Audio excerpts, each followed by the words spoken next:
সন্তান লালন পালনে বাবা মায়ের অত্যন্ত গুরুত্বপূর্ণ ভূমিকা রয়েছে, কিন্তু অনেক বাবা মা এই কাজটিকে মোটেই সহজভাবে সম্পন্ন করে না। তাদের নানা ভুলের কারণে সন্তান বিপথগামী হয়ে পড়তে পারে। আজকের ভিডিওতে তেমন কয়েকটি ভুল নিয়ে আলোচনা করা হবে।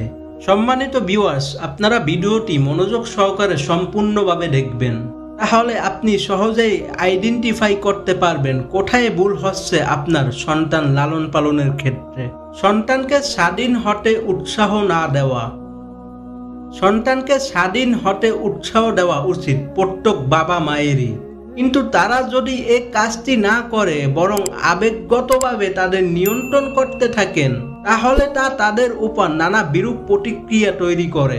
সন্তানকে বকাঝকা করা। শিশুকে বকাঝকা করা, শিশুর সামনে চিৎকার চেঁচামেচি কিংবা অন্য কোনো উপায়ে রাগ প্রকাশ করেন অনেকেই। 2013 সালের ইউনিভার্সিটি অব পিটার্সবার্গের এক গবেষণায় এ ধরনের আচরণে শিশুর নানা ধরনের ক্ষতি হয় বলে জানিয়েছেন গবেষকরা। আর এ ধরনের শিশুরা প্রায় আচরণগত কিংবা মানসিক সমস্যায় ভোগেন। সন্তানের সঙ্গে সংযুক্ত বনাম অতিরিক্ত নিয়ন্ত্রণের পার্থক্য বোঝা। সন্তানের সঙ্গে সংযুক্ত থাকার অর্থ এই নয় যে আপনি তার সব বিষয়ে নিয়ন্ত্রণ করবেন। সন্তানের সব বিষয়ে সংযুক্ত থাকার পরেও তাকে নিয়ন্ত্রণ করা উচিত নয়। যে বাবা মায়েরা সন্তানকে অতিরিক্ত নিয়ন্ত্রণের চেষ্টা করেন, তাদের সন্তানেরা পরবর্তীতে বিগড়ে যান এবং নানা কর্মকাণ্ডে উৎসাহিত হয়ে পড়েন। সন্তানের অনিয়মিত ঘুম তার আচরণকে ক্ষতিগ্রস্ত করে।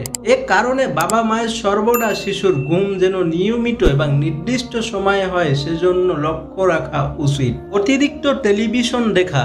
যে শিশুরা 3 বছর বয়সের আগে অতিরিক্ত টিভি দেখে তারা কথা শিখতে দেরি করে। এছাড়া যে শিশুরা ছোট থাকতেই সারাক্ষণ টিভি দেখা রপ্ত করে, তারা স্কুলে সমস্যায় পড়ে এবং নানা সামাজিক ও আচরণগত সমস্যায় পড়ে।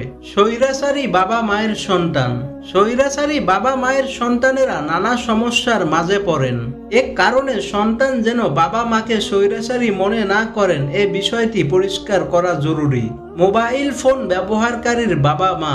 যে বাবা মায়েরা সন্তানের সামনে অতিরিক্ত মোবাইল ফোন ব্যবহার করেন, তারা নিজেদের মানসিক চাপ অনেকাংশে বাড়িয়ে দেন। আর এ মানসিক চাপ তাদের সন্তানের মাঝেও সঞ্চারিত হয়। এ কারণে স্মার্টফোন ব্যবহারে সতর্ক হওয়ার পরামর্শ দিচ্ছেন গবেষকরা। সন্তানের সঙ্গে দূরত্ব। যে বাবা মায়েরা সন্তানের সঙ্গে মানসিকভাবে কাছাকাছি থাকেন না, তাদের ক্ষেত্রে প্রায় বিচ্ছিন্নতা তৈরি হয়। এতে সন্তান পিতা মাতার সঙ্গে আবেগগতভাবে সংযুক্ত হতে পারে না এবং কোনো পারিবারিক বন্ধনও বোধ করে না। ফলে এ ধরনের সন্তান প্রায় বিপথগামী হয়ে যায়। শারীরিক শাস্তি। সন্তানকে শারীরিক শাস্তি দেওয়া কখনোই উচিত নয়। শারীরিক শাস্তি দিলে তা শিশুর মানসিক সমস্যা সৃষ্টি করতে পারে। বিভিন্ন গবেষণাতে বিষয়টি প্রমাণিত হয়েছে। তাই সন্তান লালন পালনে বাবা মায়ের অবশ্যই এই 9টি ভুলের উপর মনোযোগ দিতে হবে।